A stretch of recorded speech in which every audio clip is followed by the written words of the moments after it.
Okay, time for more calculus. If you want a one-on-one session via Zoom, then email me here. It's jackpriunit, all lowercase, at gmail.com. So just email me on that, and we can arrange something. Okay, so Calculus 2, I don't know how many there are going to be. The excitement is too much. So just to pick up on where we left off with Calculus 1. We have these two words. We have this one word,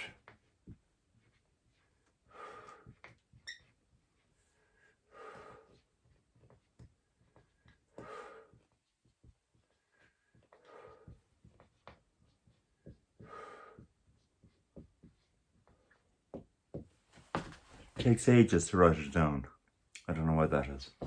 And then we have integration.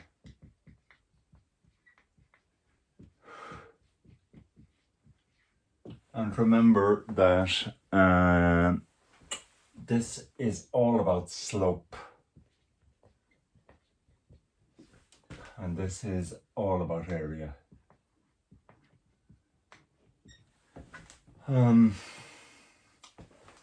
Now we set about understanding these two ideas by looking at the line y equal to x.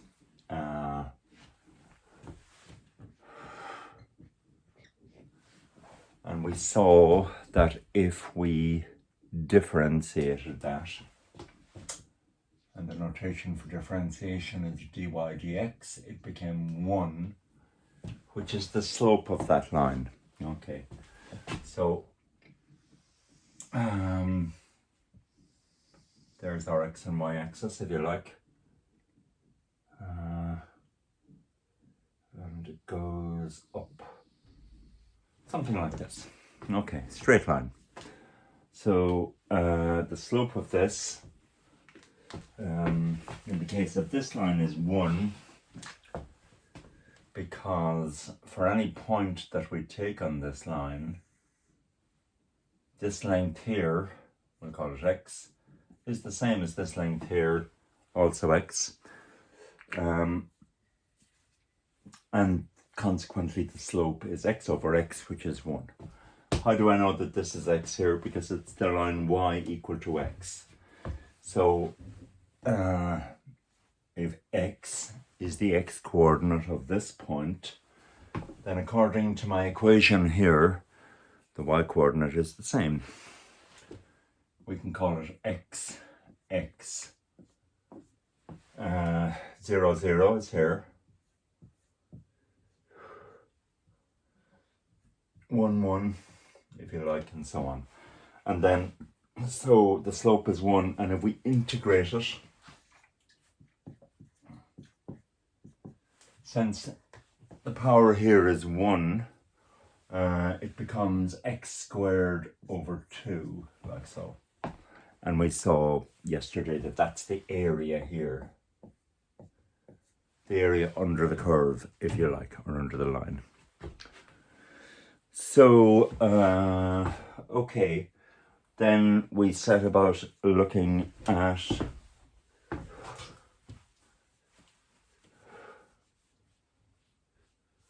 another curve. Don't tell me. Oh my God. Permanent marker. Alright, so it will stay there for a while.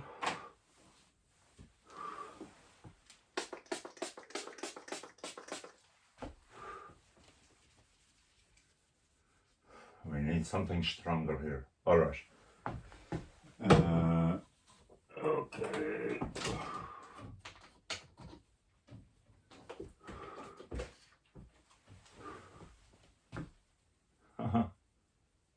What can it be?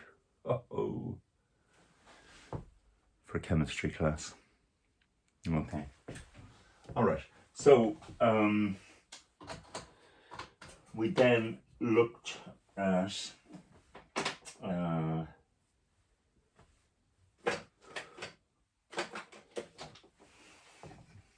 this curve here. All right. And again, this is a rough graph. So the curve we have here is y equal to x squared. That means that for every point on this line, the y coordinate is the x coordinate squared. So again, we have 0, 0. If we go out to 1, we'll have 1, 1. Go out to 2, we'll have 2, 4. Go out to 3, we'll have 3, 9, and so on.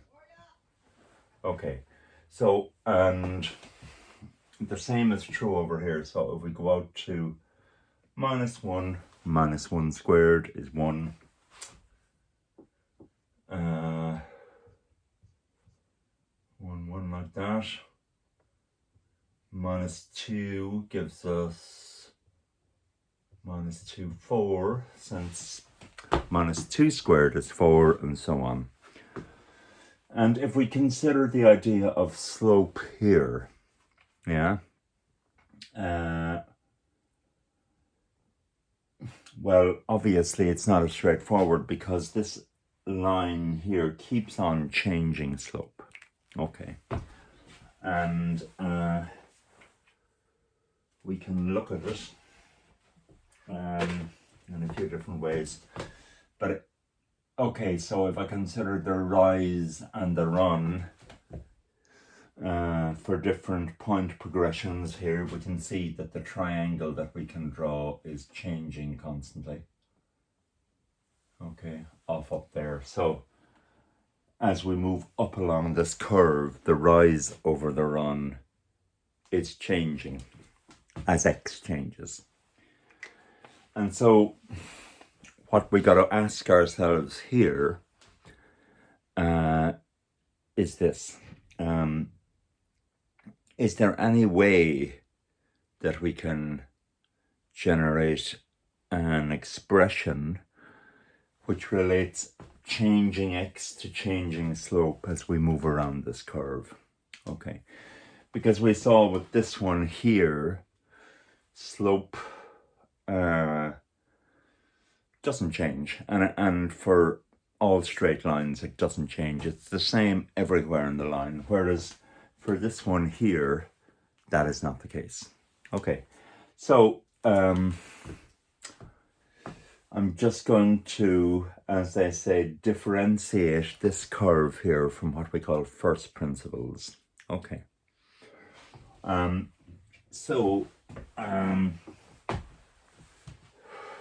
just wipe that out there and wipe this out here. All right, so I'll just take this branch of the curve here and I'll exaggerate it a bit like that. And because this curve is y equal to x squared, any point on this line here will be of the form x squared, like that. Okay. Now, if I can generate a formula which tells me the slope at that point, x squared, then I can tell the slope at any other point on that curve. Okay, and this brings us back to our junior cert, coordinate geometry, where we meet slope for the first time. What a happy day that was. Slope was given by m is equal to y2 minus y1 over x2 minus x1. And that was the slope when we were going from x1, y1 all the way up to x2, what am I doing? x2, y2. Okay. So we needed 2 points here to find the slope. Okay, that kind of makes sense, right? But I want to find, so I'm gonna just draw in this line here.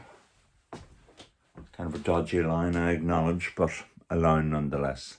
So I want to find the slope of that line, but of course the problem is that I have only 1 point, xx squared, and as we know, we need 2 points. So what am I going to do? I'm going to move up along this curve here by a small amount that we will call little small triangle x. And what do we call the little small triangle? We call it delta from the Greek alphabet. We come across that a good bit. Okay, and that then in turn gives rise to an increase in y here of delta y going from there up to there. Okay. And that brings us to a new point up here. Okay. And, okay, so what's the x coordinate of this? Well, it is x here plus the delta x here. X plus delta x. And what's the y coordinate? The y coordinate, like every other point on this line, is the x coordinate squared. We know that from this one here, the equation of the line. Okay, so it's x plus delta x squared, that point there. So these are its coordinates, that and that. So, all right, so in a kind of an abstract sense, that makes it possible for us to find the slope of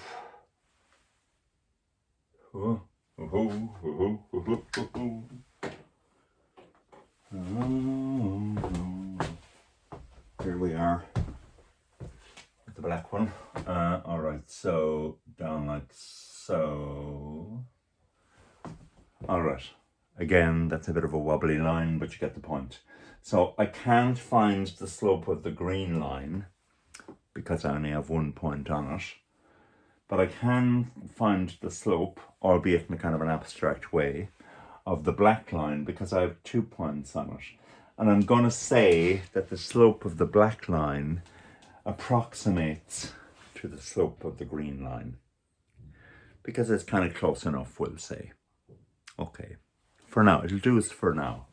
All right, so I'm going to calculate the slope using these 2 points here of black line, we'll call it. Slope black line, I was going to say black line. Slope of the black line is equal to y2. So we'll say this is x2, y2, x1, y1. So it's y2, which is x plus delta x squared minus x squared, y1 here, all over x plus delta x minus x. All right. So we're going to work that out a little bit. Okay. And in fact, I can say now that this is delta y over delta x. Okay. So I can write that over here. Delta y over delta x is equal to m, which is the slope, as we know it from our junior cert course, if you're in Ireland and if you're elsewhere in the world, from a similar earlier introduction to maths. So, all right, so I'm going to work stuff out here.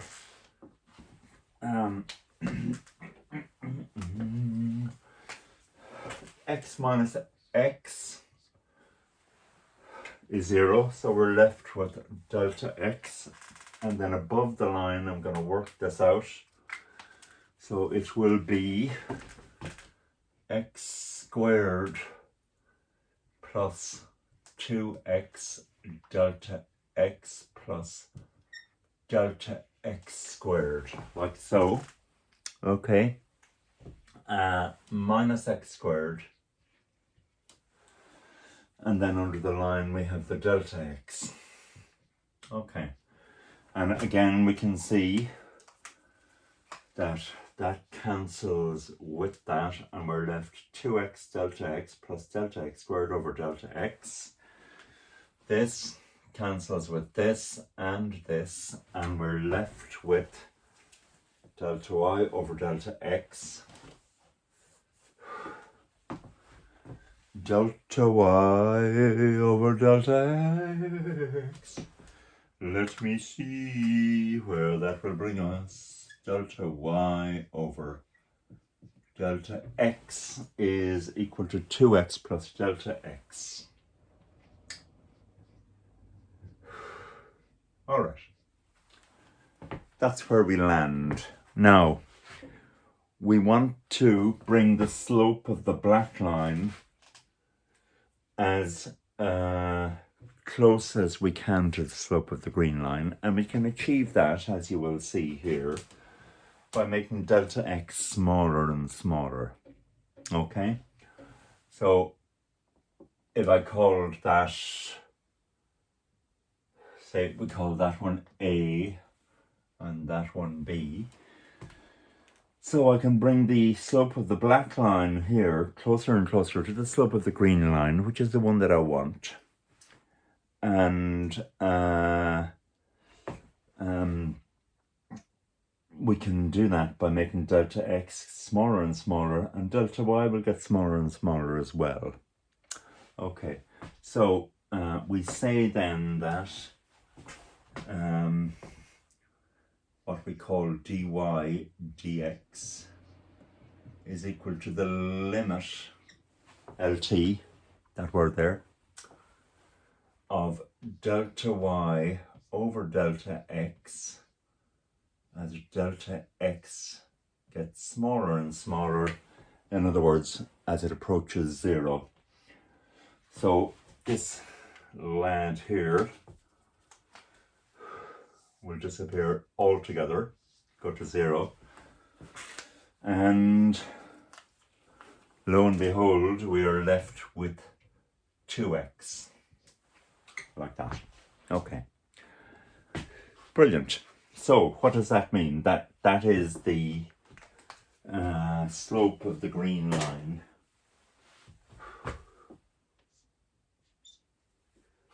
Slope of green line.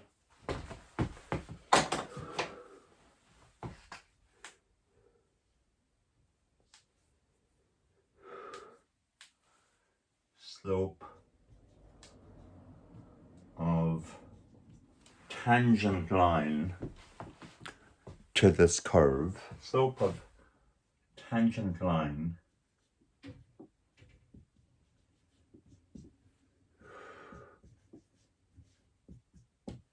at x, y. Okay, and for this one it's 2x. All right, that means that no matter where we go on that curve now, we will be able to calculate slope using this function here. So, and just to say, we start with the function which relates the y to the x. So we have y equal to x squared. We have another function then, dy dx is equal to 2x. So that will relate the slope to the value of x. So if we go to 0, 0 here, because x is 0, then the slope at that point is 0. In other words, it's flat ground. If we go up to 1, 1, the slope is 2. If we go up to 2, 4, the slope is also 4. If we go up to 3, 9, the slope would be 6, and so on. Okay. Now, if I were to integrate that, if I were to integrate that, and again, remember that this is the notification for integration, so this will give me a third function, so going from here to here, I subtract 1 from the power to give me 1, here the new power, and I multiply by the old power. But remember that if I'm integrating, which is not necessarily our main focus at this point, but if I'm integrating, I'll get another function, integral of y dx, and that will become x cubed over 3, like that. So what does that mean? So again, believe it or not, even though this is curved here like this, I can calculate the area under the curve very accurately using this function here. So if I went to the point 2, 4, let's have a look at it here. So let's say there's our curve, and let's say that's the point 2, 4 there. Then that area under the curve there, and normally it wouldn't be that easy to calculate that. So that area there will be given by this equation, and we take the x value of that point, and 2 cubed is 8, and then the area, the green area here, is 8 over 3. And again, normally without calculus, it wouldn't be a straightforward matter to calculate that area. We could have techniques that would approximate the area, but the integration gives it with 100% accuracy here. So it might be obvious straight up why any of these things are of great value, but they actually are in the working world. All right. So, okay. I'm going to wipe all this out now, and we'll see how we get on.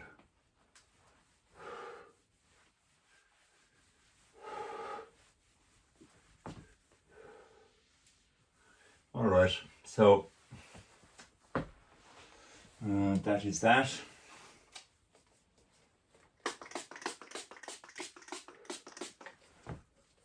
And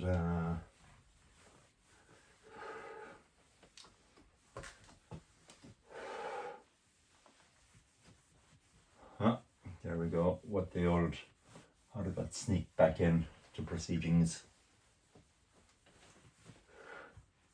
There we go. All right.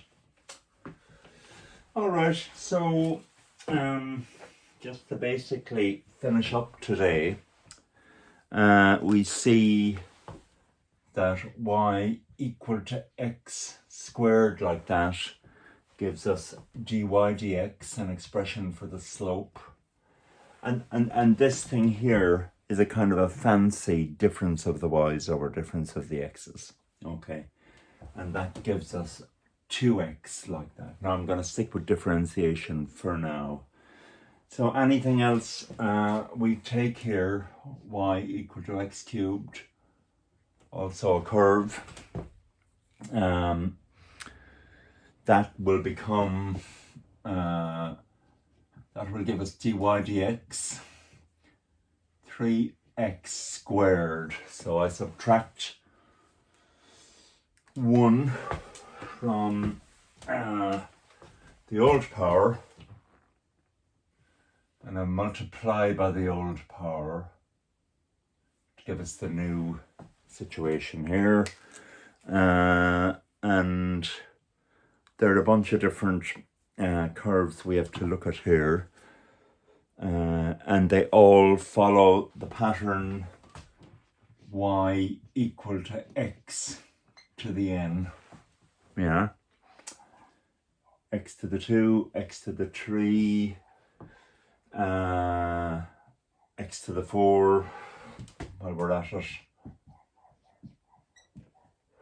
dy dx is equal to 4x cubed.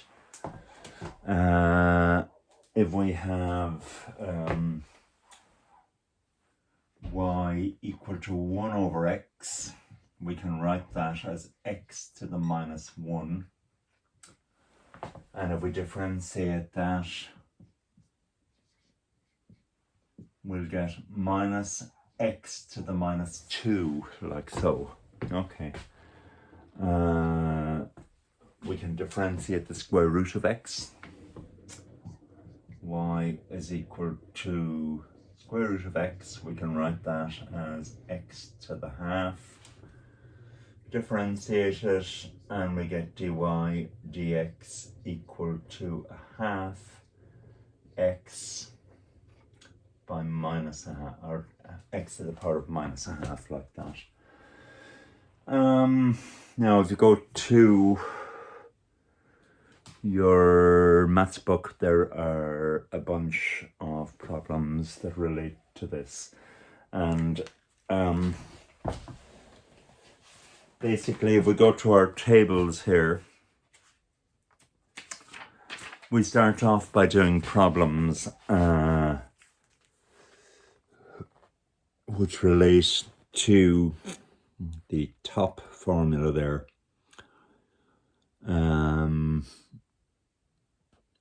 Y equal to x to the n. So we start with that. You can see there's a whole bunch of other ones there. The natural log, the exponential function, sine, cos and tan, cos inverse, sine inverse, tan inverse, so on. As if your lives weren't hard enough already. So this you can see here. So earlier there I went through a more elaborate differentiation of that, and we call that differentiation from first principles. But this quicker method here we call differentiation by rule, and all the rules, as I say, are in the log tables. Okay. All right. I will ferret out, as we say, a bunch of problems that relate to this here for the next session. That there are a bunch of things that arise here that we need to look at in another section. So for example, why is 1 over x equal to x to the minus 1, or why is the root of x equal to x to the half? So these are things we need to interrogate under the banner of indices, and we'll also look at logs in that context. All right, we will leave that there. Thank you so much. I hope that's been of use to you, and yeah, we'll pick up where we left off in the next section. My name is Jack Healy. I live in Cork, Ireland, and yeah, I'm all about the maths, as you can see. Okay, all the best until we meet again. Bye-bye.